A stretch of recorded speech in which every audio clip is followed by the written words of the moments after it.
Hello friends, ಇತ್ತೀಚಿನ ದಿನಗಳಲ್ಲಿ world bank ಇಂದ ಒಂದು ಹೊಸ ರಿಪೋರ್ಟ್ ಬಂದಿದೆ. ಆ ರಿಪೋರ್ಟ್ ಪ್ರಕಾರ ಭಾರತದಲ್ಲಿರೋ ಆರ್ಥಿಕ ಅಸಮಾನತೆ ಏನಿದೆ ಅದರಲ್ಲಿ ನಮ್ಮ ದೇಶ ಬಹಳಷ್ಟು ಕುಸಿತವನ್ನ ಕಂಡಿದೆ ಅಂತ ಹೇಳಿ. ಇದರ ಅರ್ಥ ಭಾರತದಲ್ಲಿ ಈಗ ಸಾಕಷ್ಟು ಜನರ ಹತ್ರ ಒಂದೇ ಸಮಾನದ ಆದಾಯ ಅಥವಾ ಒಂದೇ ಸಮಾನದ ಆರ್ಥಿಕತೆ ಇದೆ ಅಂತ ಹೇಳಿ ಹೇಳ್ಬೋದು ಈ ರಿಪೋರ್ಟ್ ಪ್ರಕಾರ. ಸೊ ಇಲ್ಲಿ ನೀವು ಇಮೇಜ್ ಅಲ್ಲಿ ನೋಡ್ತಾ ಇರೋ ಹಾಗೆ ಇದಕ್ಕೆ ನಾವು ಗಿನಿ ಇಂಡೆಕ್ಸ್ ಅಂತ ಹೇಳಿ ಕರಿತೀವಿ. ಇದು ಇನ್ಕಮ್ ಇನ್ಇಕ್ವಾಲಿಟಿಯನ್ನ ಮೆಜರ್ ಮಾಡ್ತದೆ. ಅಂದ್ರೆ ಅಸಮಾನತೆ ಒಂದು ಸಮಾಜದಲ್ಲಿ ಎಷ್ಟಿದೆ ಅಂತ ಹೇಳಿ ಆರ್ಥಿಕವಾಗಿ ನೋಡೋದಾದ್ರೆ ಅದಕ್ಕೆ ಗಿನಿ ಇಂಡೆಕ್ಸ್ ನ ನಾವು ಬಳಕೆ ಮಾಡ್ತೀವಿ. ಇಂಡಿಯಾದ ಸ್ಕೋರ್ ಇವತ್ತು 25.5 ಬಂದಿದೆ. ಅಂದ್ರೆ 0 ಇದ್ದಷ್ಟು ನಮ್ಮ ಸಮಾಜ ಆರ್ಥಿಕವಾಗಿ ಸಮಾನವಾಗಿದೆ ಅಂತ ಹೇಳಿ ಹೇಳ್ತದೆ. ಅದೇ ತರ ಈ ವ್ಯಾಲ್ಯೂ ಜಾಸ್ತಿ ಆದಷ್ಟು 30, 40, 50, 60 ಹೀಗೆ ಜಾಸ್ತಿ ಆದಷ್ಟು ಅಂತ ಸಮಾಜದಲ್ಲಿ ಆರ್ಥಿಕವಾಗಿ ಅಸಮಾನತೆ ಹೆಚ್ಚಾಗಿದೆ ಅಂತ ಹೇಳಿ ಈ ಸ್ಕೋರ್ ನಮಗೆ ಹೇಳ್ತದೆ. ಸೊ ಇಲ್ಲಿ ಕಂಪ್ಯಾರಿಸನ್ ಅಲ್ಲಿ ನಾವು ನೋಡೋದಾದ್ರೆ ಇಂಡಿಯಾ ಜೊತೆ ಇವತ್ತು ಯುನೈಟೆಡ್ ಕಿಂಗ್ಡಮ್ 32.4 ಇದೆ, ಚೈನಾ 35.7,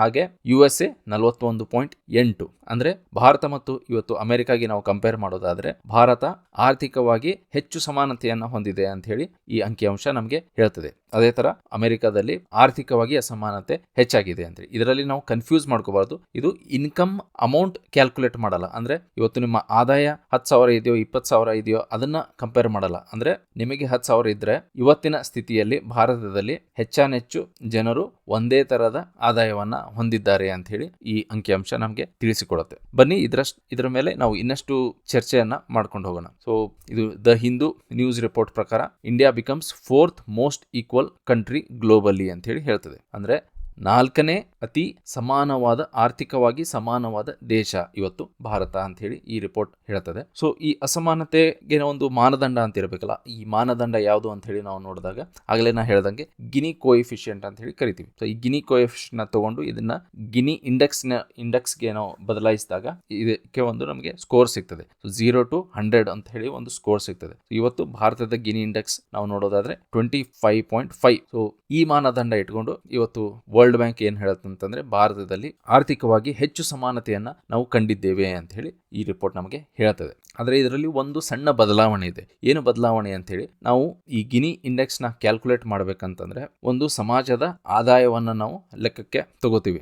ಆದಾಯ ಅಂತಂದ್ರೆ ಇನ್ಕಮ್. ಆ ಇನ್ಕಮ್ ಒಂದು ಸಮಾಜದಲ್ಲಿ ಎಷ್ಟು ಇನ್ಕಮ್ ಇದೆ ಅಂತ ಹೇಳಿ ನಾವು ಪರಿಗಣನೆಗೆ ತಗೊಂಡು ಅದರ ಮೇಲೆ ಈ ಗಿನಿ ಕೋಎಫಿಷಿಯಂಟ್ ಅಥವಾ ಗಿನಿ ಇಂಡೆಕ್ಸ್ ನ ಲೆಕ್ಕ ಹಾಕ್ತಾರೆ. ಆದ್ರೆ ನಮ್ಮಲ್ಲಿ ಭಾರತದಲ್ಲಿ ಈ ಆದಾಯದ ಬದಲು ನಾವು ಭೋಗದ ಲೆಕ್ಕ ಪರಿಗಣನೆಗೆ ತಗೊಂಡಿದೀವಿ. ಭೋಗ ಅಂದ್ರೆ ಕನ್ಸಂಪ್ಷನ್. ಸೊ ಕನ್ಸಂಪ್ಷನ್ ನ ಪರಿಗಣನೆಗೆ ತಗೊಂಡು ಈ ಗಿನಿ ಕೋಎಫಿಷಿಯಂಟ್ ನ ನಾವು ಲೆಕ್ಕ ಮಾಡಿದೀವಿ. ಸೊ ಇದ್ರ ಪ್ರಕಾರ ಹೋಗೋದಾದ್ರೆ 4ನೇ ಅತಿ ಸಮಾನ ದೇಶ ಇವತ್ತು ಭಾರತ. ಇದೊಂದು ಹೆಮ್ಮೆಯ ವಿಚಾರ. ನಾವು ಬೇರೆ ದೇಶದಲ್ಲಿ ಸಾಕಷ್ಟು ಅಸಮಾನತೆಯನ್ನ ನೋಡಿದೀವಿ. ಭಾರತದಲ್ಲೂ ಕೂಡ ನಾವು ಬಹಳಷ್ಟು ದಿನದಿಂದ ಮೇಲು ಕೀಳು ಆರ್ಥಿಕವಾಗಿ ನಾವು ನೋಡ್ಕೊಂಡು ಬಂದಿದೀವಿ. ಹೀಗೆ ನಾವೆಲ್ಲ ನೋಡಿದಾಗ ಈ ಒಂದು ರಿಪೋರ್ಟ್ ನಮಗೆ ಒಂದು ಒಳ್ಳೆ ಆಶಾಭಾವನೆಯನ್ನ ತಂದುಕೊಡುತ್ತದೆ. ಅಂದ್ರೆ ನಮ್ಮ ಸಮಾಜ ಸಮಾನತೆ ಕಡೆಗೆ ಹೋಗ್ತಾ ಇದೆ ಅಂತ ಹೇಳಿ ಒಂದು ಸೂಚನೆಗಳನ್ನ ಕೂಡ ಕೊಡುತ್ತೆ. ಹಾಗಾದ್ರೆ ಭಾರತ 4ನೇ ಸ್ಥಾನಕ್ಕೆ ಆದ್ರೆ ಮೊದಲನೇ 3 ಯಾವ ದೇಶಗಳು ಅಂತ ಹೇಳಿ ನಾವು ನೋಡಿದಾಗ ಅದು ಸ್ಲೋವಾಕಿಯಾ ರಿಪಬ್ಲಿಕ್ ಆಗುತ್ತದೆ, ಆಮೇಲೆ ಸ್ಲೋವೇನಿಯಾ ಮತ್ತೆ ಬೆಲರುಸ್. ಇವ 3 ದೇಶ ಈಸ್ಟರ್ನ್ ಯುರೋಪ್ ಅಂದ್ರೆ ಪೂರ್ವ ಯುರೋಪಿನ ರಾಷ್ಟ್ರಗಳು ಇವು. ಈ 3 ದೇಶಗಳ ಬಿಟ್ರೆ 4ನೇ ಸ್ಥಾನಕ್ಕೆ ಇವತ್ತು ಭಾರತ ಬಂದು ನಿಂತಿದೆ. ಸೊ ಹಾಗಾದ್ರೆ ಈ ಸಾಧನೆಗೆ ಏನಾದ್ರೂ ಕಾರಣಗಳಿರ್ಬೇಕಲ್ಲ. ಸೊ ಭಾರತದಲ್ಲಿ ನಾವು ಏನನ್ನ ಸರಿಯಾಗಿ ಮಾಡ್ತಿದೀವಿ ಅಂತ ಹೇಳಿ ಈ ಸ್ಥಾನ ನಮ್ಗೆ ಇವತ್ತು ಸಿಕ್ಕಿದೆ ಅಂತ ನೋಡೋದಾದ್ರೆ ಕೊನೆಯ 10 ವರ್ಷ ಅಥವಾ 15 ವರ್ಷ ಈ ಅವಧಿಯನ್ನ ನಾವು ನೋಡಿದಾಗ ಇಲ್ಲಿ ಸಾಕಷ್ಟು ಸಾಮಾಜಿಕ ಹಣಕಾಸಿನ ಕಾರ್ಯಕ್ರಮಗಳಾಗಿರ್ಬೋದು, ಹೀಗೆ ಸಮುದಾಯ ಪೂರ್ವಕವಾಗಿ ಬೇರೆ ಬೇರೆಯಾದ ಕಾರ್ಯಕ್ರಮಗಳು ಸರ್ಕಾರ ಚಾಲನೆಗೆ ತಗೊಂಡ್ ಬಂದಿದೆ. ಅದರಲ್ಲಿ ಜನ್ ಧನ್ ಯೋಜನೆ ಒಂದು ಮುಖ್ಯವಾದ ಯೋಜನೆ ಅಂತ ಹೇಳಿ ನಾವು ನೋಡಬಹುದು. ಸೊ ಜನ್ ಧನ್ ಯೋಜನೆ ಮೂಲಕ ಮೊಟ್ಟ ಮೊದಲ ಬಾರಿಗೆ ಏನಾಯ್ತು, ಸಮಾಜದಲ್ಲಿರುವ ಬಡವರಿಗೂ ಕೂಡ ಕೆಳ ಮಧ್ಯಮ ವರ್ಗ ಮತ್ತು ಬಡವರಿಗೂ ಕೂಡ ಒಂದು ಬ್ಯಾಂಕ್ ಅಕೌಂಟ್ ನ ಸವಲತ್ತು ಸಿಕ್ತು. ಬ್ಯಾಂಕ್ ಅಕೌಂಟ್ ನ ಸವಲತ್ತು ಸಿಗೋದಂತಂದ್ರೆ ಅದು ಸಣ್ಣ ವಿಚಾರ ಅಲ್ಲ. ಯಾಕಂತಂದ್ರೆ ಒಂದು ಬ್ಯಾಂಕ್ ಅಕೌಂಟ್ ಸಿಕ್ಕಿದೆ, ಅದರಲ್ಲಿ ಏನಿದೆ ದೊಡ್ಡ ವಿಷಯ ಅಂತ ಹೇಳಿ ನಾವು ಹೇಳ್ಬೋದು. ಆದ್ರೆ ಒಂದು ಬ್ಯಾಂಕ್ ಅಕೌಂಟ್ ಇಂದ ನಮಗೆ ಹಣಕಾಸಿನ ಒಂದು ದಾರಿ ನಮಗೆ ಸಿಗ್ತದೆ. ಅದಕ್ಕೆ ಒಂದು ಆಕ್ಸೆಸ್ ಸಿಗ್ತದೆ. ಯಾವುದೇ ತರಹದ ಸಾಲ ಆಗಿರ್ಬೋದು, ಯಾವುದೇ ತರಹದ ಗೌರ್ಮೆಂಟ್ ಸ್ಕೀಮ್ಗಳ ಬೆನಿಫಿಟ್ ಆಗಿರ್ಬೋದು, ಹೀಗೆ ಏನೇ ಒಂದು ಸವಲತ್ತು ನಮಗೆ ಬೇಕಂತರೂ ಮೊಟ್ಟ ಮೊದಲಿಗೆ ನಮ್ಮ ಹತ್ರ ಏನಿರಬೇಕು, ಬ್ಯಾಂಕ್ ನ ಒಂದು ವ್ಯವಸ್ಥೆ ಇರಬೇಕು. ಅಂದ್ರೆ ಬ್ಯಾಂಕ್ ಅಕೌಂಟ್ ನಮ್ಮ ಹತ್ರ ಇರಬೇಕು. ಆದ್ರೆ ಸ್ವಾತಂತ್ರ್ಯ ಪಡೆದು ನಾವು ಇಷ್ಟು ವರ್ಷಗಳಾದ್ರೂ ಕೂಡ ನಮ್ಮ ಸಮಾಜದಲ್ಲಿ ಬ್ಯಾಂಕಿಂಗ್ ಪೆನಿಟ್ರೇಷನ್ ನೋಡಿದಾಗ ಇದು ತುಂಬಾ ಕಡಿಮೆ ಇತ್ತು. 30-40% ನಾವು ಕಳೆದ 65-70 ವರ್ಷಗಳಲ್ಲಿ ನಾವು ಅಷ್ಟೇ ಪಡೆದುಕೊಂಡಿದ್ವಿ. ಆದ್ರೆ ಈ ಜನ್ ಧನ್ ಯೋಜನೆ ಮೂಲಕ ನಾವು ಅತಿ ಹೆಚ್ಚು ಬ್ಯಾಂಕಿಂಗ್ ಇವತ್ತು ಪೆನೆಟ್ರೇಷನ್ ದೇಶದಲ್ಲೆಡೆ ಕಾಣ್ತೀವಿ. ಇವತ್ತು ಬಡವನ ಹತ್ರನೂ ಕೂಡ ಝೀರೋ ಬ್ಯಾಲೆನ್ಸ್ ನ ಯಾವ್ದಾದ್ರು ಒಂದು ಅಕೌಂಟ್ ಇದ್ದೇ ಇರೋದು. ಸೊ ಈ ಅಕೌಂಟ್ ದಲ್ಲಿ ಸರ್ಕಾರ ಏನೇ ಸ್ಕೀಮ್ ಆಗಿರ್ಬೋದು ಅಥವಾ ಯಾವುದೇ ತರಹದ ಹಣಕಾಸಿನ ನೆರವಾಗಿರ್ಬೋದು ಈ ಅಕೌಂಟ್ ಮೂಲಕ ತಮ್ಮ ನಾಗರಿಕರಿಗೆ ಈ ಜನ್ ಧನ್ ಯೋಜನೆ ಮೂಲಕ ಕೊಡುತ್ತದೆ. ಆಮೇಲೆ ಎರಡನೇ ದೊಡ್ಡ ವಿಚಾರ ಇದರಲ್ಲಿ ನಾವು ನೋಡೋದಾದ್ರೆ ಆಧಾರ್ ಮೂಲಕ ಕೇಂದ್ರ ಸರ್ಕಾರ ಏನ್ ಮಾಡುತ್ತೆ, ನೇರವಾಗಿ ಹಣ ವರ್ಗಾವಣೆ ಮಾಡ್ತದೆ. ಸೊ ಆಧಾರ್ ಏನಾಗಿದೆ, ಆಧಾರದಿಂದ ನಮಗೆ ಎಲ್ಲ ಡಿಜಿಟಲೀಕರಣ ಆಗಿದೆ, ಡಿಜಿಟಲೈಸೇಷನ್ ಆಗಿದೆ. ಸೊ ಆಧಾರದಿಂದ ಎಲ್ಲ ಜನರ ಗುರುತು ಆಗಿರ್ಬೋದು, ಅವರ ಫಿಂಗರ್ ಪ್ರಿಂಟ್ಸ್ ಆಗಿರ್ಬೋದು, ಆಮೇಲೆ ರೆಟಿನಾ ಸ್ಕ್ಯಾನ್ ಆಗಿರ್ಬೋದು, ಇವೆಲ್ಲ ತಮ್ಮ ಡೀಟೇಲ್ಸ್ ನ ಕಲೆಕ್ಟ್ ಮಾಡ್ಕೊಂಡು ಅದನ್ನ ಡಿಜಿಟಲ್ ಮಾಡ್ಕೊಂಡು ಒಂದು ಡೇಟಾಬೇಸ್ ಅಲ್ಲಿ ಸ್ಟೋರ್ ಮಾಡಿದ್ದೇವೆ ಇವತ್ತು. ಸೊ ಆಧಾರ್ ನಂಬರ್ ನೀವು ಕೊಟ್ಬಿಟ್ರೆ ಸರ್ಕಾರಕ್ಕೆ ಗೊತ್ತಾಗುತ್ತೆ. ಸೊ ಈ ಆಧಾರ್ ನಂಬರ್ ಅಂದ್ರೆ ಇಂಥ ವ್ಯಕ್ತಿನೇ ಅಂತ ಹೇಳಿ ಸರ್ಕಾರಕ್ಕೆ ಗೊತ್ತಾಗ್ತದೆ. ಸೊ ಸರ್ಕಾರ ಅವಾಗ ಏನ್ ಮಾಡ್ತದೆ, ಯಾವುದೇ ತರಹದ ಒಂದು ಬೆನಿಫಿಟ್ ಕೊಡ್ಬೇಕಾದ್ರೆ ನೀವು ಹೋಗಿ ಆಫೀಸಲ್ಲಿ ಸಿಗ್ನೇಚರ್ ಮಾಡೋದು, ಅಲ್ಲಿ ಕ್ಯೂ ಅಲ್ಲಿ ನಿಂತ್ಕೊಂಡು ಬ್ಯಾಂಕಿಂದ ಹಣ ಪಡೆಯೋದು, ಈ ತೊಂದರೆ ಇರೋದಿಲ್ಲ. ಅವಾಗ ಏನು ಸರ್ಕಾರ ಡೈರೆಕ್ಟ್ ಆಗಿ ಏನ್ ಮಾಡಬಹುದು, ಇಂಟರ್ನೆಟ್ ಇಂದ ನಿಮ್ಮ ಖಾತೆಗೆ ಹಣವನ್ನ ವರ್ಗಾವಣೆ ಮಾಡಬಹುದು. ಅದೇ ತರ ಹೆಲ್ತ್ ಸೈಡ್ ಕೆಲವೊಂದು ಸ್ಕೀಮ್ಸ್ ಗಳು ಈ ಸ್ಥಾನಕ್ಕೆ ನೆರವು ಬಂದಿದೆ. ಹೆಲ್ತ್ ಸೈಡ್ ಸ್ಕೀಮ್ ಅಂತಂದ್ರೆ ಆಯುಷ್ಮಾನ್ ಭಾರತ್ ಯೋಜನೆ, ಇದನ್ನ ನಾವು ಫ್ಲಾಗ್ಶಿಪ್ ಹೆಲ್ತ್ ಇನ್ಶೂರೆನ್ಸ್ ಸ್ಕೀಮ್ ಅಂತ ಹೇಳಿ ಕರಿತೀವಿ. ಕೇಂದ್ರ ಸರ್ಕಾರದ ಈ ಸ್ಕೀಮ್ ದಿಂದ ಸುಮಾರು 5 ಲಕ್ಷವರೆಗೂ ಒಂದು ಕುಟುಂಬಕ್ಕೆ ಇವತ್ತು ಕವರೇಜ್ ಅನ್ನ ಕೊಡ್ತಾ ಇದೆ. ಸೊ ಕೆಳವರ್ಗದ ಜನರಿಗೆ ಇವತ್ತು ಹಾಸ್ಪಿಟಲ್ ಅಂತಾರೆ ಒಂದು ದೊಡ್ಡ ಒಂದು ದೊಡ್ಡ ಮಾರಕ ಅಂತಾನೆ ಹೇಳ್ಬೋದು.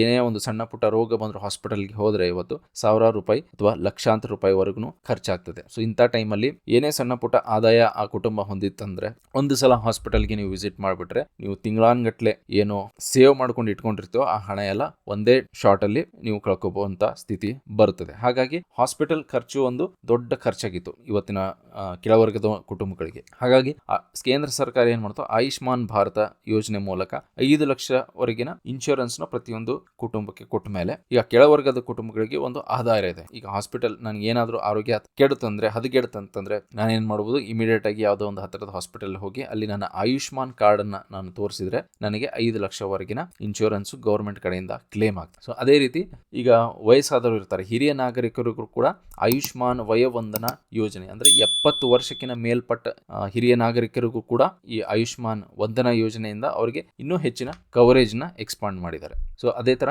ಅನ್ನ ಯೋಜನೆ, ಈ ಎಸ್ಪೆಷಲಿ ಈ ಅನ್ನ ಯೋಜನೆ ಕೋವಿಡ್ ಸಮಯದಲ್ಲಿ ಏನು ಅಕ್ಕಿ ಆಗಿರ್ಬೋದು, ಗೋಧಿ ಆಗಿರ್ಬೋದು, ಹೀಗೆ ಏನು ಅನ್ನ ವಿತರಣೆ ಮಾಡ್ತಾ ಇದ್ರು ನಮ್ಮ ಪಬ್ಲಿಕ್ ಡಿಸ್ಟ್ರಿಬ್ಯೂಷನ್ ಸಿಸ್ಟಮ್ಸ್ ಮೂಲಕ, ಅಂದ್ರೆ ರೇಷನ್ ಅಂಗಡಿ ಮೂಲಕ. ಸೊ ಈ ಸ್ಕೀಮ್ ಅನ್ನ ಕೋವಿಡ್ ಸಮಯದಿಂದ ಈಗಿನವರೆಗೂ ಅದನ್ನ ಕಂಟಿನ್ಯೂ ಮಾಡಿಕೊಂಡು ಕೇಂದ್ರ ಸರ್ಕಾರ ಬಂದಿದೆ. ಸೊ ಇದರಿಂದ ಏನಾಗ್ತದೆ, ನಿಮಗೆ ಈ ಬೇಸಿಕ್ ನೀಡ್ಸ್ ಏನಿರುತ್ತೆ, ಫುಡ್ ಅನ್ನೋದು ಒಂದು ಬೇಸಿಕ್ ನೀಡ್ಸ್. ಯಾಕಂದ್ರೆ ಇವತ್ತು ಮನುಷ್ಯ ಹೋಗಿ ಬೆಳಗ್ಗೆಯಿಂದ ಸಾಯಂಕಾಲವರೆಗೂ ದುಡಿಯೋದೇ ಊಟ ಮಾಡೋಕೆ. ಆದ್ರೆ ಒಂದು ಊಟ ಸರ್ಕಾರದ ವತಿಯಿಂದ ಏನೋ ಅಕ್ಕಿನೋ ಗೋಧಿನೋ ಏನೋ ಒಂದು ನಮ್ಮ ಮನೆಗೆ ಬಂದು ತಲುಪ್ತಾ ಇದೆ ಅಂತಂದ್ರೆ ಒಂದು ಧೈರ್ಯ ಇರ್ತದೆ ಯಾವುದೇ ಒಂದು ಕುಟುಂಬಕ್ಕಾದ್ರೂ. ಏನಿಲ್ಲ ಅಂತಂದ್ರು ಒಂದು ಹೊತ್ತಿನ ಊಟಕ್ಕಾದ್ರೂ ನಮ್ಗೆ ತೊಂದರೆ ಆಗಲ್ಲ. ಯಾಕಂತಂದ್ರೆ ಸರ್ಕಾರದಿಂದ ಏನೋ ಎಷ್ಟೋ ಒಂದು ಕೆಜಿ 5 ಕೆಜಿನೋ 10 ಕೆಜಿನೋ 15 ಕೆಜಿನೋ ಏನೋ ಒಂದು ಅಕ್ಕಿ ಅಥವಾ ಜೋಳ, ರಾಗಿ, ಹೀಗೆ ಏನಾದ್ರೂ ದವಸ ಧಾನ್ಯಗಳು ಬಂದ್ರೆ ಅದರಿಂದ ಅಟ್ಲೀಸ್ಟ್ ತಮ್ಮ ಕುಟುಂಬಕ್ಕೆ ಹೊಟ್ಟೆಪಾಡಿನ ಸಮಸ್ಯೆ ಈಡೇರಿಸ್ಕೋಬಹುದು ಅಂತ ಹೇಳಿ ಒಂದು ಧೈರ್ಯ ಇರ್ತದೆ ಯಾರಿಗಾದ್ರೂ. ಸೊ ಈ ಯೋಜನೆಗಳು ಕೂಡ ಏನ್ ಮಾಡ್ತೀವಿ, ಈಗ ನಾವು ನಮ್ಮ ಹತ್ರ ಈ ಸ್ಕೀಮ್ ನ ಲಾಭ ಬಂದಿರಲಿಲ್ಲ ಅಂತಂದ್ರೆ ಒಬ್ಬ ಮನುಷ್ಯ 500-600 ರೂಪಾಯಿ ದುಡ್ಕೊಂಡ್ ಬಂದ್ರೆ ಅವನು ಹೆಚ್ಚು ಊಟಕ್ಕಾಗಿ ಅವನು ಖರ್ಚು ಮಾಡಬೇಕಾಗಿತ್ತು. ಆದ್ರೆ ಇವತ್ತು ಈ ಸ್ಕೀಮ್ ನ ಲಾಭ ಪಡೆದುಕೊಂಡ್ಮೇಲೆ 500 ರೂಪಾಯಿಯಲ್ಲಿ 100 ರೂಪಾಯಿ ಖರ್ಚು ಮಾಡಿದ್ರೆ ಬೇರೆ ಇತರೆ ಸಾಮಗ್ರಿಗಳನ್ನ ತಂದು ಬಿಡಬಹುದು. ಏನದು ನಿಮ್ಗೆ ಅಡಿಗೆ ಮಾಡುವ ಎಣ್ಣೆ ಆಗಿರ್ಬೋದು, ಸಕ್ಕರೆ ಆಗಿರ್ಬೋದು, ಬೆಲ್ಲ ಆಗಿರ್ಬೋದು, ಹೀಗೆ ತರಕಾರಿ ಆಗಿರ್ಬೋದು, ಹೀಗೆ ಬೇರೆ ಐಟಮ್ಸ್ ನೀವು ಕೊಂಡ್ಕೊಳ್ಬಹುದು ಅದೇ ದುಡ್ಡಲ್ಲಿ. ಆದ್ರೆ ಮೊದಲೇ ಏನಾಗ್ತಿತ್ತು, ಈ ಲಾಭ ನಿಮ್ಗೆ ಈ ಕುಟುಂಬಗಳಿಗೆ ಸಿಗ್ತಾ ಇರಲಿಲ್ಲ ಅಂತಂದ್ರೆ ಅವರು 500 ರೂಪಾಯಿ ಆ ದುಡ್ದಿದ್ದನ್ನ ಹೆಚ್ಚು ಬರೀ ದವಸ ಧಾನ್ಯಗಳಿಗೆ ಖರ್ಚು ಮಾಡಬೇಕಾಗಿತ್ತು. ಸೊ ಇದರಿಂದ ಕೂಡ ಏನಾಗಿದೆ, ಇವತ್ತು ನಿಮ್ಮ ಇನ್ಕಮ್ ಹೆಚ್ಚಾಗಿದೆ. ಅಂದ್ರೆ ಒಂದು ಕುಟುಂಬದ ಇನ್ಕಮ್ 500 ರೂಪಾಯಿಯಲ್ಲಿ ಅವನು ಖರ್ಚು ಕಡಿಮೆ ಮಾಡಿದ್ರೆ ಆಟೋಮೆಟಿಕ್ಲಿ ಅವನು ಇನ್ಕಮ್ ಅಂದ್ರೆ ಅವನು ಸಂಬಳ ಹೆಚ್ಚಾಗಿಲ್ಲ ಅಂತಂದ್ರು ಅವನು ಖರ್ಚು ಕಡಿಮೆ ಆಗಿದೆ. ಅದರಿಂದ ಅವನು ಹೆಚ್ಚು ಉಳಿತಾಯ ಮಾಡ್ತಾ ಇದ್ದಾನೆ ಅಂತ ಹೇಳಿ ನಮಗೆ ಇಲ್ಲಿ ಗೊತ್ತಾಗ್ತದೆ. ಅದೇ ತರ ಸ್ಟ್ಯಾಂಡ್ ಅಪ್ ಇಂಡಿಯಾ, ಯಾರಾದ್ರೂ ಬಿಸ್ನೆಸ್ ಮಾಡೋರಿದ್ರೆ, ಆಂಟ್ರಪ್ರಿನರ್ಸ್ ಮಾಡೋರಿದ್ರೆ, ಒಂದು ಕಂಪ್ನಿ ಹುಟ್ಟಾಕೋರಿದ್ರೆ, ಸ್ಟ್ಯಾಂಡ್ ಅಪ್ ಇಂಡಿಯಾ ಈ ತರದ ಸ್ಕೀಮ್ಗಳು ಅದು ಹೆಚ್ಚು ಹಿಂದುಳಿದ SC ST ಮತ್ತೆ ಹಿಂದುಳಿದ ಏನ್ ಸಮುದಾಯಗಳಿರ್ತಾವೋ ಅವರಿಗೆ ಈ ಲಾಭವನ್ನು ಕೊಟ್ಟು ಅವರಲ್ಲಿ ಕೂಡ ಬಿಸ್ನೆಸ್ ಅನ್ನ ಸ್ಟಾರ್ಟ್ ಮಾಡುವ ಒಂದು ವ್ಯವಸ್ಥೆಯನ್ನ ಕಲ್ಪಿಸಿಕೊಟ್ಟು ಅವರ ಕುಟುಂಬದ ಸ್ತರವನ್ನು ಕೂಡ, ಆರ್ಥಿಕ ಸ್ತರವನ್ನು ಕೂಡ ಮೇಲಕ್ಕೆ ಎತ್ತುವಂತ ಒಂದು ಕಾರ್ಯಕ್ರಮಗಳು ಇವು. ಸೊ ಇದರಿಂದ ಏನಾಗಿದೆ, ಸುಮಾರು ಜನರ ಆರ್ಥಿಕ ಬೆಳವಣಿಗೆ ಕೂಡ ಆಗಿದೆ. ಅದೇ ತರ ಕರಕುಶಲ ಕಾರ್ಮಿಕರು ಇರ್ತಾರಲ್ಲ, ಅವರಿಗೆ ವಿಶ್ವಕರ್ಮ ಯೋಜನೆ ಮೂಲಕ ಅವರಿಗೆ ಸಾಲ ಕೊಡೋದಾಗ್ಲಿ, ಆಧಾರವಿಲ್ಲದ ಸಾಲ ಕೊಡೋದಾಗ್ಲಿ, ಹೀಗೆ ಅವರಿಗೆ ಟೂಲ್ ಕಿಟ್ ಕೊಡೋದಾಗ್ಲಿ, ಹೀಗೆ ಬೇರೆ ಬೇರೆ ಸವಲತ್ತುಗಳನ್ನ ಈ ಕರಕುಶಲ ಕಾರ್ಮಿಕರು ಅಂದ್ರೆ ಹೆಚ್ಚಾನೆಚ್ಚು ಇವತ್ತು ನಮ್ಮ ದೇಶದಲ್ಲಿ ಅಗ್ರಿಕಲ್ಚರ್ ಬಿಟ್ರೆ, ಕೃಷಿ ಬಿಟ್ರೆ, ನೆಕ್ಸ್ಟ್ ಯಾವ್ದಾದ್ರು ಸಣ್ಣ ಪುಟ್ಟ ಈಗ ಟ್ರೇಡ್ಸ್ ಅಥವಾ ಕ್ರಾಫ್ಟ್ಸ್ ನ ಮಾಡ್ಕೊಂಡು ಬರ್ತಾ ಇದ್ದೀವಿ ನಾವು. ಏನಾದ್ರೂ ಒಂದು ಕೈಮಗ್ಗ ಆಗಿರ್ಬೋದು, ಮಡಿಕೆ ಮಾಡೋದಾಗಿರ್ಬೋದು, ಹೀಗೆ ಸಣ್ಣ ಪುಟ್ಟ ಏನಾದ್ರೂ ವಸ್ತುಗಳನ್ನ ತಯಾರು ಮಾಡೋದು ಅಂತ ಒಂದು ದೊಡ್ಡ ಸಮಾಜವೇ ನಮ್ಮಲ್ಲಿ ಇದೆ. ಹೀಗಾಗಿ ಅಂತ ಜನರಿಗೆ ಅಂತ ಹೇಳಿ ಟಾರ್ಗೆಟ್ ಮಾಡಿ ಈ ವಿಶ್ವಕರ್ಮ ಯೋಜನೆ ಅವರಿಗೆ ಏನಾದ್ರು, ಯಾಕಂದ್ರೆ ಇಷ್ಟು ದಿನ ಅವರು ಕೈಯಿಂದ ಮಾಡ್ಕೊಂಡ್ಬರ್ತಿರ್ತಾರೆ, ಇಲ್ಲಾಂದ್ರೆ ಅವ್ರು ಯಾವುದೇ ತರಹದ ಒಂದು ಆಧುನಿಕವಾದ ಟೆಕ್ನಾಲಜಿಯನ್ನ ಬಳಕೆ ಮಾಡ್ತಾ ಇರೋದಿಲ್ಲ. ಹಾಗಾಗಿ ಅವರಿಗೆ ಆರ್ಥಿಕ ನೆರವನ್ನು ಕೊಟ್ಟು ಅವರಿಗೆ ಹೊಸ ಟೂಲ್ ಕಿಟ್ ಅನ್ನ ನೀಡಿ, ಹೊಸ ಟೆಕ್ನಾಲಜಿಯ ಬಗ್ಗೆ ಅವರಿಗೆ ಇನ್ಫಾರ್ಮೇಶನ್ ಕೊಟ್ಟು, ಅವರಿಗೆ ನಾಲೆಜ್ ಕೊಟ್ಟು, ಅದರ ಜೊತೆಗೆ ಅವ್ರು ಏನ್ ಪ್ರಾಡಕ್ಟ್ಸ್ ತಯಾರು ಮಾಡ್ತಾರೋ ಆ ಪ್ರಾಡಕ್ಟ್ಸ್ ಅನ್ನ ಮಾರ್ಕೆಟ್ ಮಾಡೋದು ಕೂಡ ಒಂದು ಈ ಸ್ಕೀಮ್ ನ ಲಾಭ. ಸೊ ಇವೆಲ್ಲ ಸ್ಕೀಮ್ಸ್ ಗಳನ್ನ ನೋಡಿದಾಗ ಖಂಡಿತವಾಗ್ಲೂ ನಮ್ಮ ಸಮಾಜದಲ್ಲಿ ಆರ್ಥಿಕವಾಗಿ ಏನು ಅಸಮಾನತೆ ಇತ್ತು, ಆರ್ಥಿಕವಾಗಿ ಒಂದು ಹಿನ್ನಡೆ ಇತ್ತು, ಅದನ್ನ ನೀಗಿಸಿ ಕೆಲವೊಂದಿಷ್ಟು ಸಮಾನತೆಯನ್ನ ಈ ನಮ್ಮ ಸಮಾಜದಲ್ಲಿ ತಗೊಂಡು ಬಂದಿದೆ ಅಂತ ಹೇಳಿ ಇದನ್ನ ಖಂಡಿತವಾಗ್ಲೂ ನಾವು ಅಲ್ಗಳಕ್ಕಾಗಲ್ಲ. ಆದ್ರೆ ಒಂದು ಕಡೆ ನಾವು ಹೀಗೆ ಖುಷಿ ಪಡಬೇಕು ನಿಜ. ಯಾಕಂತಂದ್ರೆ ಈ ಸ್ಕೀಮ್ಸ್ ಗಳಿಂದ ಸುಮಾರು ಬಡ ಕುಟುಂಬಗಳಿಗೆ ಲಾಭವನ್ನು ಉಂಟು ಮಾಡಿ ಮೊದಲ ಅವರು ಆದಾಯ ಏನು ತೀರಾ ಕಡಿಮೆ ಇರ್ತಿತ್ತು ಆ ಆದಾಯವನ್ನು ಹೆಚ್ಚಿಗೆ ಮಾಡಿಸಿ ಇವತ್ತು ಆರ್ಥಿಕ ಸಮಾನತೆಯ ಎಡೆಗೆ ಅವರು ಕೆಲವು ಹೆಜ್ಜೆ ಹಾಕ್ತಾ ಇದ್ದಾರೆ ಅಂತಂದ್ರೆ ಇದು ಖಂಡಿತ ಸುಳ್ಳಲ್ಲ. ಆದ್ರೆ ಅದೇ ದೃಷ್ಟಿಕೋನದಿಂದ ನಾವು ನೋಡೋದಾದ್ರೆ ಇದಕ್ಕೆ ಇನ್ನೊಂದು ಆಯಾಮ ಕೂಡ ಇದೆ. ಆ ಇನ್ನೊಂದು ಆಯಾಮ ಏನಂತಂದ್ರೆ ಈ ಗಿನಿ ಇಂಡೆಕ್ಸ್ ಇವತ್ತೇನು ಭಾರತಕ್ಕೆ 25.5 ಅಂತ ಹೇಳಿ ಕೊಟ್ಟಿದ್ದಾರೆ, ಈ ಗಿನಿ ಇಂಡೆಕ್ಸ್ ಮೂಲಕ ನಿಜವಾಗ್ಲೂ ಕೂಡ ಏನು ಸಂಪೂರ್ಣವಾಗಿ ನಾವು ಆರ್ಥಿಕ ಸಮಾನತೆಯನ್ನ ನಾವು ಕಂಡಿದೀವ ನಮ್ಮ ಸಮಾಜದಲ್ಲಿ ಅಂತ ಹೇಳಿದ್ರೆ ಅದು ಕೂಡ ಒಂದು ಸ್ವಲ್ಪ ಅತಿರೇಕ ಆಗ್ತದೆ. ಯಾಕಂದ್ರೆ ಕಂಪ್ಲೀಟ್ ಅದು ವಿಶ್ವದಲ್ಲೇ ನಾವು 4ನೇ ಸ್ಥಾನಕ್ಕೆ ಬಂದಿದೀವಿ ಅಂತಂದ್ರೆ ಅದು ಒಂದು ಬಹಳ ದೊಡ್ಡ ಸಾಧನೆ ಇದು. ಆದ್ರೆ ನಿಜವಾದ ಚಿತ್ರಣ ಈ ಅಂಕಿಅಂಶ ಹೇಳಿದಾಗ ಇದೆಯಾ ಅಥವಾ ಬೇರೆ ಏನೇ ಇದೆಯಾ ಅದನ್ನ ನಾವು ನೋಡೋಣ. ಸೊ ನಾನು ಆಗಲೇ ಹೇಳ್ದಂಗೆ ಈ ಗಿನಿ ಇಂಡೆಕ್ಸ್ ನ ಕ್ಯಾಲ್ಕುಲೇಟ್ ಮಾಡಕ್ಕೆ ಎಲ್ಲ ಬೇರೆ ದೇಶಗಳು UK US ದೇಶಗಳಲ್ಲಿ ನಾವು ಇನ್ಕಮ್ ನ ಡೇಟಾ ತಗೊಂಡು ಅದನ್ನ ಕ್ಯಾಲ್ಕುಲೇಟ್ ಮಾಡಿದ್ವಿ. ಆದ್ರೆ ಭಾರತದ ವಿಷಯಕ್ಕೆ ಬಂದಾಗ ನಾವು ಕನ್ಸಂಪ್ಷನ್ ಅಂದ್ರೆ ಭೋಗವನ್ನ ನಾವು ಲೆಕ್ಕಕ್ಕೆ ತಗೊಂಡು ಇದನ್ನ ಕ್ಯಾಲ್ಕುಲೇಟ್ ಮಾಡಿದೀವಿ. ಸೊ ಎಕ್ಸ್ಪರ್ಟ್ಸ್ ಪ್ರಕಾರ ಏನಂತಂದ್ರೆ ನಾವು ಇನ್ಕಮ್ ಅನ್ನ ನಾವು ಕನ್ಸಿಡರ್ ಮಾಡಲಿಲ್ಲ ಅಂತಂದ್ರೆ, ನಾವು ಬರೀ ಕನ್ಸಂಪ್ಷನ್ ನ ಡೇಟಾ ಇಟ್ಕೊಂಡು ನಾವು ಈ ಸ್ಕೋರ್ ಅನ್ನ ತಯಾರು ಮಾಡಿದೀವಿ ಅಂತಂದ್ರೆ ನಿಜವಾದ ಇನ್ಕಮ್ ನಮಗೆ ಗೊತ್ತಾಗುದಿಲ್ಲ. ಒಂದು ಸರಳವಾದ ಎಕ್ಸಾಂಪಲ್ ನಾನು ನೀಡ್ತೀನಿ. ನೀವು 20,000 ರೂಪಾಯಿ ಗಳಿಸ್ತಾ ಇದ್ದೀರಿ ಅಂತ ಹೇಳಿ ಅನ್ಕೊಳ್ಳೋಣ.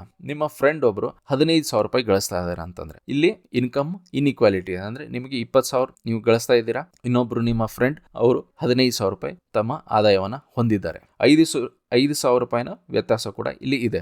ಆದ್ರೆ ನಾವು ಬರೀ ಕನ್ಸಂಪ್ಷನ್ ಇಲ್ಲಿ ಇನ್ಕಮ್ ನ ನಾವು ಡೇಟಾ ತಗೊಂಡು ಹೋದ್ರೆ ಖಂಡಿತವಾಗ್ಲಿ ಇಲ್ಲಿ ವ್ಯತ್ಯಾಸ ಇದೆ, ಇಲ್ಲಿ ಅಸಮಾನತೆ ಇದೆ ಅಂತ ಹೇಳಿ ನೋಡಬಹುದು. ಆದ್ರೆ ನಾವು ಕನ್ಸಂಪ್ಷನ್ ನ ಡೇಟಾ ತಗೊಂಡು ಹೋದ್ರೆ 20,000 ರೂಪಾಯಿಯಲ್ಲಿ ನೀವು ಹೆಚ್ಚಾನೆಚ್ಚು ಏನ್ ಖರ್ಚು ಮಾಡ್ತೀರಾ, ದವಸ ಧಾನ್ಯ ಅಥವಾ ಊಟಕ್ಕೆ ಅಂತ ಹೇಳಿ ಒಂದಿಷ್ಟು ಖರ್ಚು ಮಾಡ್ತಿರ್ತೀರ, ಆಮೇಲೆ ಮನೆ ಬಾಡಿಗೆಗೆ ಅಂತ ಹೇಳಿ ಇಂತಿಷ್ಟು ಖರ್ಚು ಮಾಡ್ತಾ ಇರ್ತೀರ, ಆಮೇಲೆ ನೀವು ಎಂಟರ್ಟೈನ್ಮೆಂಟ್ ಫಿಲ್ಮ್ ನೋಡೋಕ್ಕೆ ಅಥವಾ ಹೊರಗಡೆ ಹೋಟೆಲ್ಗೆ ಹೋಗಿ ಊಟ ಮಾಡೋಕೆ ಅಂತ ಹೇಳಿ ಇಂತಿಷ್ಟು ಖರ್ಚು ಮಾಡ್ತಾ ಇದೆ. ಸೊ ನಿಮ್ದೆಲ್ಲ ಖರ್ಚು ಸೇರಿಸ್ಕೊಂಡು ಒಂದು 18,000 ಆಗತ್ತೆ ಅನ್ಕೊಳ್ಳಿ. ಆ 18,000 ಖರ್ಚಲ್ಲಿ ನಿಮ್ಮ ಎಲ್ಲ ಫುಡ್, ಬಾಡಿಗೆ, ಆಮೇಲೆ ಎಂಟರ್ಟೈನ್ಮೆಂಟ್ ಇವೆಲ್ಲ ಮಾಡ್ಕೊಂಡು ನೀವೇನ್ ಮಾಡ್ತೀರಿ, 18,000 ಅಥವಾ 15,000 ಅನ್ಕೊಳ್ಳೋಣ. 15,000 ಇವೆಲ್ಲ ಖರ್ಚು ನೀಗಿಸ್ಕೊಂಡು 5,000 ನೀವು ಸೇವ್ ಮಾಡ್ತಾ ಇರ್ತೀರ. ಆದ್ರೆ ಅದೇ ನಿಮ್ ಫ್ರೆಂಡ್ 15,000 ಅವನ ಸಂಬಳ ಇರ್ತದೆ. ಸೊ ಅವನು ಏನ್ ಮಾಡ್ತಾನೆ, ಫುಡ್, ರೆಂಟು, ಎಂಟರ್ಟೈನ್ಮೆಂಟ್ ಅಂತೇಳಿ 15,000 ಅವನು ಕೂಡ ಖರ್ಚು ಮಾಡ್ತಾ ಇರ್ತಾನೆ. ಆದ್ರೆ ನಾವು ಬರೀ ಕನ್ಸಂಪ್ಷನ್ ಲೆಕ್ಕ ತಗೊಂಡಾಗ ನಿಮ್ದು 15,000 ಕನ್ಸಂಪ್ಷನ್ ಇರ್ತದೆ, ನಿಮ್ ಫ್ರೆಂಡ್ದು ಕನ್ಸಂಪ್ಷನ್ 15,000 ಆಗಿರ್ತದೆ. ಇದರ ಪ್ರಕಾರ ನಾವು ಗಿನಿ ಇಂಡೆಕ್ಸ್ ನ ನಾವು ಲೆಕ್ಕ ಹಾಕೋದಾದ್ರೆ ಇಲ್ಲಿ ಏನು ಸ್ಕೋರ್ ಕಡಿಮೆ ಬರ್ತದೆ, ಯಾಕಂದ್ರೆ ನಿಮ್ಮಿಬ್ರು ಕನ್ಸಂಪ್ಷನ್ ಸಮಾನವಾಗಿದೆ ಅಂತೇಳಿ. ಆದ್ರೆ ನಿಜವಾದ ಬಣ್ಣ ಏನು ಅಥವಾ ನಿಜವಾದ ಚಿತ್ರಣ ಏನು, ನಿಜವಾದ ಚಿತ್ರಣ ಏನಂತಂದ್ರೆ ನೀವು 15,000ದಲ್ಲಿ ನಿಮ್ಮ ಖರ್ಚನ್ನ ನೀಗಿಸ್ಕೊಂಡು 5,000 ನೀವು ಉಳಿತಾಯ ಮಾಡ್ತಾ ಇರ್ತೀರಿ. ಆದ್ರೆ ನಿಮ್ ಫ್ರೆಂಡ್ 15,000 ಅವನು ಮಾಡ್ಕೊಂಡು ಅವನ ಹತ್ರ ಯಾವುದೇ ತರಹದ ಉಳಿತಾಯ ಇರಲ್ಲ. ಅಂದ್ರೆ ನಿಮ್ಮ ಇನ್ಕಮ್ ಜಾಸ್ತಿ ಇದೆ, ಅವನ ಇನ್ಕಮ್ ಕಡಿಮೆ ಇದೆ ಅಂತೇಳಿ. ಗಿನಿ ಇಂಡೆಕ್ಸ್ ಹೇಗೆ ತಯಾರು ಮಾಡ್ತಾರೆ ಅಂತಂದ್ರೆ ಮೊದಲು ಪ್ರಿಫರೆನ್ಸ್ ಇನ್ಕಮ್ ಆಧಾರದ ಮೇಲೆ ಈ ಸ್ಕೋರ್ ಅನ್ನ ತಯಾರು ಮಾಡ್ತಾರೆ. ಅದರಿಂದ ನಮಗೆ ಇನ್ಕಮ್ ಇನ್ಇಕ್ವಾಲಿಟಿ ಗೊತ್ತಾಗ್ತದೆ. ಆದ್ರೆ ಕನ್ಸಂಪ್ಷನ್ ನಾವು ಡೇಟಾ ಆಗಿ ತಗೊಂಡಾಗ ನಮಗೆ ನಿಜವಾದ ಇನ್ಇಕ್ವಾಲಿಟಿ ಕಾಣೋದಿಲ್ಲ. ಸೊ ಈ ರಿಪೋರ್ಟ್ ನ ದೊಡ್ಡ ಟೀಕೆ ಏನಂತಂದ್ರೆ ಇಲ್ಲಿ ನಾವು ಆದಾಯದ ಬದಲು ಭೋಗದ ಲೆಕ್ಕವನ್ನ ಪರಿಗಣನೆಗೆ ತಗೊಂಡಿದ್ವಿ ಅಂತ. ಆಮೇಲೆ ಕಳೆದ ವರ್ಷ ಆಕ್ಸ್ಫಾಮ್ ಅನ್ನೋ ಒಂದು ಸಂಸ್ಥೆ ವರದಿಯನ್ನ ನೀಡಿತು. ಈ ವರದಿ ಪ್ರಕಾರ ಭಾರತದಲ್ಲಿ 10% ಜನರ ಹತ್ರ ಇವತ್ತು 77% ಸಂಪತ್ತನ್ನ ಹೊಂದಿದ್ದಾರೆ ಅಂತ ಹೇಳಿ ಈ ವರದಿಯಲ್ಲಿ ಕೊನೆ ವರ್ಷ ಆಕ್ಸ್ಫಾಮ್ ಸಂಸ್ಥೆ ಹೇಳಿತ್ತು. ಸೊ ಇದರ ಪ್ರಕಾರ ನಾವು ನೋಡೋದಾದ್ರೆ ಇನ್ಕಮ್ ಇನ್ಇಕ್ವಾಲಿಟಿ ಸಾಕಷ್ಟು ಇದೆ ಅಂತ ಹೇಳಿ ಗೊತ್ತಾಗ್ತದೆ. ಯಾಕಂದ್ರೆ ಬರೀ 10% ಜನರ ಹತ್ರ 77% ಇವತ್ತು ನಮ್ಮ ದೇಶದ ಸಂಪತ್ತು ಇದೆ. ಅಂದ್ರೆ ಇದು ಬಹಳ ದೊಡ್ಡ ಒಂದು ಇನ್ಇಕ್ವಾಲಿಟಿ, ಒಂದು ದೊಡ್ಡ ಗ್ಯಾಪ್ ಅನ್ನ ತೋರಿಸುತ್ತೆ. ಹಾಗಾದ್ರೆ ಈ ನಮಗೆ 4ನೇ ಸ್ಥಾನ ಬರೋಕ್ಕೆ ಮತ್ತೇನು ಕಾರಣ ಅಂತ ಹೇಳಿದ್ರೆ, ನಾನು ಆಗ್ಲೇ ಹೇಳ್ದಂಗೆ ನಮ್ಮ ದೇಶದಲ್ಲಿ ಆದಾಯದ ಮಾಹಿತಿ ಕೊರತೆ ಇದೆ. ಈ ಆದಾಯದ ಮಾಹಿತಿ ಕೊರತೆಯಿಂದ ನಾವು ಇವತ್ತು ಗಿನಿ ಇಂಡೆಕ್ಸ್ ನ ಕಂಡು ಹಿಡಿಯೋಕೆ ಆಗ್ತಾ ಇಲ್ಲ. ಹಾಗಾಗಿ ಆ ಆದಾಯದ ಬದಲು ನಾವು ಕನ್ಸಂಪ್ಷನ್ ಅನ್ನ ಲೆಕ್ಕ ತಗೊಂಡಾಗ ಅಲ್ಲಿ ಕೆಲವೊಂದು ಲೋಪದೋಷಗಳು ಖಂಡಿತವಾಗ್ಲೂ ಆಗ್ತವೆ. ಸೊ ಆ ಲೋಪದೋಷಗಳು ಆಗ್ತಾ ಇರೋದ್ರಿಂದನೇ ನಮಗೆ ಇವತ್ತು ನಿಜವಾದ ಚಿತ್ರಣ ನಮಗೆ ಗೊತ್ತಾಗ್ತಿಲ್ಲ. ಆನ್ ಪೇಪರ್ ಎಲ್ಲವೂ ಚೆನ್ನಾಗಿದೆ. 4ನೇ ಸ್ಥಾನಕ್ಕೆ ಭಾರತ ಇವತ್ತು ಅತಿ ಸಮಾನವಾದ ದೇಶ ಅಂತ ಹೇಳಿ ಹೆಗ್ಗಳಿಕೆಗೆ ಪಾತ್ರವಾಗಿದೆ. ಆದ್ರೆ ನಿಜವಾದ ಚಿತ್ರಣ ನಮಗೆ ಈ ಮಾಹಿತಿಯ ಕೊರತೆಯಿಂದ ನಮಗೆ ಸರಿಯಾಗಿ ಗೊತ್ತಾಗ್ತಾ ಇಲ್ಲ. ಆಮೇಲೆ ಇನ್ನೊಂದು ಇಂಪಾರ್ಟೆಂಟ್ ಪಾಯಿಂಟ್ ಏನಂತಂದ್ರೆ, ಈ ಮಾಹಿತಿಯನ್ನ ಕಲೆ ಹಾಕ್ಬೇಕಂತಂದ್ರೆ ನಾವು ಸರ್ವೆ ಮಾಡ್ತೀವಿ. ಅಂದ್ರೆ ಇನ್ಕಮ್ ಅನ್ನು ಕಂಡು ಹಿಡಿಯೋಕೆ ನಾವು ಒಂದು ಸರ್ವೆ ಅನ್ನ ಮಾಡ್ತೀವಿ, ಅಥವಾ ಕನ್ಸಂಪ್ಷನ್ ನ ಕಂಡು ಹಿಡಿಯೋಕೆ ಒಂದು ಸರ್ವೆ ಅನ್ನ ಮಾಡ್ತೀವಿ. ಸೊ ಈ ಸರ್ವೆ ಮಾಡಿದಾಗ ನೀವು ಇದರಲ್ಲಿ ಒಂದು ಪ್ಯಾಟರ್ನ್ ಅನ್ನ ನೋಡ್ತೀವಿ. ಒಂದು ಪ್ಯಾಟರ್ನ್ ಏನಂತಂದ್ರೆ, ಈ ಸರ್ವೆ ಯಾರ್ಯಾರು ಮಾಡ್ತಾರೋ ಹೆಚ್ಚು ಬಡ ಕುಟುಂಬಗಳು ಆಗಿರ್ಬೋದು, ಮಧ್ಯಮ ವರ್ಗದ ಕುಟುಂಬಗಳಾಗಿರ್ಬೋದು, ಇವು ಈ ಸರ್ವೆಗಳಲ್ಲಿ ಹೆಚ್ಚಾಗಿ ಭಾಗವಹಿಸ್ತವೆ. ಸಾಮಾನ್ಯವಾಗಿ ಶ್ರೀಮಂತರು ಏನ್ ಮಾಡ್ತಾರೆ, ಈ ಸರ್ವೆಯಲ್ಲಿ ಅವ್ರೇನಾದ್ರೂ ಆಫೀಸರ್ ಬಂದು ಡೇಟಾ ಕೇಳಿದ್ರೆ ಇವರು ಡೇಟಾ ಸಂಪೂರ್ಣವಾಗಿ ಕೊಡಲ್ಲ. ಕನ್ಸಂಪ್ಷನ್, ನೀವು ನಿಮ್ಮ ಸಂಬಳ ಎಷ್ಟು ಅಂತಂದ್ರೆ ಅವರು ಒಂದು ಅಮೌಂಟ್ ಕಡಿಮೆ ಹೇಳ್ಬೋದು, ಅಥವಾ ಅವರು ಆ ಸರ್ವೆಯಲ್ಲಿ ಭಾಗವಹಿಸೋದೇ ಇಲ್ಲ. ಸೊ ಹೀಗಾಗಿ ನಿಮ್ಮ ಹತ್ರ ಕಂಪ್ಲೀಟ್ ಆದ ಒಂದು ಚಿತ್ರಣ ಸಿಗೋದಿಲ್ಲ. ಸೊ ಇದು ನಾವು ಯಾವುದೇ ಒಂಥರ ಇಮ್ಯಾಜಿನ್ ಮಾಡಿರುವಂತ ಪ್ಯಾಟರ್ನ್ ಅಲ್ಲ, ಇದು ಎಲ್ಲಾ ದೇಶಗಳಲ್ಲೂ ಬಂದಿರುವಂತ ಒಂದು ಪ್ಯಾಟರ್ನ್. ನೀವು ಶ್ರೀಮಂತರ ಹತ್ರ ಹೋಗಿ ಏನಾದರೂ ಸರ್ವೆ ಮಾಡಕ್ ಹೋದ್ರೆ ಅವರು ಕಂಪ್ಲೀಟ್ ಆಗಿ ನಿಮಗೆ ಇನ್ಫಾರ್ಮೇಶನ್ ಕೊಡೋದಿಲ್ಲ. ಆದ್ರೆ ಅದೇ ಒಂದು ಬಡ ಕುಟುಂಬಕ್ಕೆ ಹೋಗಿ ನೀವು ಒಂದು ಸರ್ವೆ ಮಾಡಿದ್ರೆ ಬಹುತೇಕವಾಗಿ ನಿಮಗೆ ಎಲ್ಲಾ ತರ ಒಂದು ಮಾಹಿತಿ ಆ ಬಡ ಕುಟುಂಬದಿಂದ ನಿಮಗೆ ಸಿಗ್ತದೆ. ಸೊ ಹೀಗಾಗಿ ಈ 4 ಕಾರಣಗಳಿಂದ ಈ ಗಿನಿ ಸ್ಕೋರ್ ಭಾರತಕ್ಕೆ ಒಳ್ಳೆ ಸ್ಕೋರ್ ಬಂದಿದ್ರು ಕೂಡ ಸಾಕಷ್ಟು ಈ ವರ್ಲ್ಡ್ ಬ್ಯಾಂಕ್ ವರದಿಗೆ ಟೀಕೆ ಟಿಪ್ಪಣಿಗಳು ಬರ್ತಾ ಇದಾವೆ. ಅದಕ್ಕೆ ಕಾರಣಗಳನ್ನು ನಿಮಗೆ ಹೇಳಿದ್ದೀನಿ. ಹಾಗಾಗಿ ಒಂದು ರೀತಿಯಲ್ಲಿ ಖಂಡಿತವಾಗ್ಲೂ ಅಸಮಾನತೆ ಕಡಿಮೆ ಆಗ್ತಾ ಇದೆ ಅಂತ ಹೇಳಿ ಆ ಸ್ಕೀಮ್ಸ್ ಮೂಲಕ, ಆಮೇಲೆ ಕನ್ಸಂಪ್ಷನ್ ಮೂಲಕ ನಮ್ಮ ಭೋಗದ ಲೆಕ್ಕಗಳನ್ನ ನಾವು ನೋಡಿದಾಗ ಹೌದು, ಜನರ ಕನ್ಸಂಪ್ಷನ್ ಬೆಳೀತಾ ಇದೆ. ಅದರ ಅರ್ಥ ಯಾವುದೋ ಒಂದು ರೀತಿ ಸ್ಕೀಮ್ಸ್ ಮೂಲಕ ಆಗಿರ್ಬೋದು, ಅಥವಾ ಅವರು ಇನ್ಕಮ್ ಹೆಚ್ಚಾಗುವ ಮೂಲಕ ಆಗಿರ್ಬೋದು, ಜನರ ಹತ್ರ ಇವತ್ತು ಕನ್ಸಂಪ್ಷನ್ ಜಾಸ್ತಿ ಆಗ್ತಾ ಇದೆ. ಆದ್ರೆ ಅದರ ಅರ್ಥ ಎಲ್ಲರದ್ದು ಇನ್ಕಮ್ ಹೆಚ್ಚಾಗ್ತಾ ಇದೆ ಅಂತ ಹೇಳಿ ಅದು ತಿಳಿಸೋದಿಲ್ಲ. ಹೀಗಾಗಿ ಈ ಕನ್ಫ್ಯೂಷನ್ ಇಂದ, ಈ ಲೋಪದೋಷದಿಂದ ನಮಗೆ ನಿಜವಾದ ಚಿತ್ರಣ ಈ ವರದಿಯಿಂದ ಸಿಗೋದಿಲ್ಲ. ಸೊ ಹಾಗಾಗಿ ಸರ್ಕಾರ ಕೂಡ ಇನ್ನೂ ಹೆಚ್ಚಾಗಿ ಸರಿಯಾದ ಮಾಹಿತಿ ಕಲೆಯನ್ನ ಹಾಕಬೇಕಾಗುತ್ತೆ. ನಿಜವಾದ ಆದಾಯದ ಮಾಹಿತಿಯನ್ನ ಸರ್ಕಾರ ಸರ್ವೆ ಮೂಲಕ ಒಂದು ಸ್ಟ್ರಕ್ಚರ್ ಅಥವಾ ಒಂದು ಫ್ರೇಮ್ ವರ್ಕ್ ಅನ್ನ ರೆಡಿ ಮಾಡಿಕೊಂಡು ಆದಾಯವನ್ನ ಆದಷ್ಟು ಚೆನ್ನಾಗಿ ಆ ಮಾಹಿತಿ ಕಲೆ ಹಾಕುವಂತ ಒಂದು ಮಾರ್ಗಸೂಚಿಯನ್ನ ತಯಾರು ಮಾಡಬೇಕಾಗ್ತದೆ. ಅದರ ಮೂಲಕ ಜನರ ನಿಜವಾದ ಆದಾಯ ನಮಗೆ ಗೊತ್ತಾದ್ರೆ ಅವಾಗ ನಮಗೆ ನಿಜವಾದ ಗಿನಿ ಇಂಡೆಕ್ಸ್ ಅಥವಾ ಗಿನಿ ಸ್ಕೋರ್ ಅನ್ನ ನಾವು ಮಾಡಬಹುದು. ಹಾಗಾದ್ರೆ ಇಲ್ಲಿಗೆ ನಮ್ಮ ವಿಡಿಯೋನ ಮುಗಿಸೋಣ. ಮುಂದಿನ ವಿಡಿಯೋದಲ್ಲಿ ಮತ್ತೆ ನಿಮಗೆ ಸಿಗ್ತೀನಿ. ಅಲ್ಲಿವರೆಗೂ ನಮ್ಮ ಚಾನಲ್ ನೀವು ಸಬ್ಸ್ಕ್ರೈಬ್ ಮಾಡ್ಕೊಂಡಿಲ್ಲ ಅಂದ್ರೆ ದಯವಿಟ್ಟು ನಮ್ಮ ಚಾನಲ್ನ ನೀವು ಸಬ್ಸ್ಕ್ರೈಬ್ ಮಾಡ್ಕೊಳ್ಳಿ. ನಮ್ಮ ವಿಡಿಯೋಸ್ನ ಲೈಕ್ ಮಾಡಿ ಮತ್ತೆ ಶೇರ್ ಮಾಡಿ. Thank you all for watching.